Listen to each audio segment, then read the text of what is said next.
फार्मसीला प्रवेश मिळवून देतो म्हणून 1,80,000 रुपयांची फसवणूक.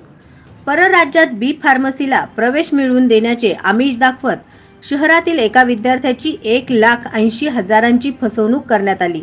या प्रकरणी फसवणूक करणाऱ्या बार्शी येथील आरोपीविरुद्ध पोलिसात गुन्हा नोंद झाला आहे. ही घटना ऑक्टोबर 2021 ते जून 2022 दरम्यान घडली. तुषार सिद्धराम हिप्परगे राहणार बार्शी असे संशयित आरोपीचे नाव आहे. या प्रश्नी सागर राजशेखर हिरेहब्बू वय वर्ष 34 राहणार उत्तर कसबा बाळीवेस सोलापूर यांनी फिर्याद दिली. शुक्रवारी गुन्हा नोंद झाला. सागर हिरेहब्बू यांच्याकडून बी फार्मसी कॉलेज बिदर येथे प्रवेश मिळवून देतो असे सांगितल्याने वेळोवेळी SBI बाळीवेस शाखेच्या खात्यावरून ऑनलाईनद्वारे रक्कम पाठवली. तसेच सागर हिरेहब्बू यांचे मित्र मल्लिकार्जुन येनपे, अप्पू नावडे या दोघांनी प्रत्येकी 60,000 रुपये तुषार हिप्परगे यांच्या खात्यामध्ये ऑनलाईन जमा केले.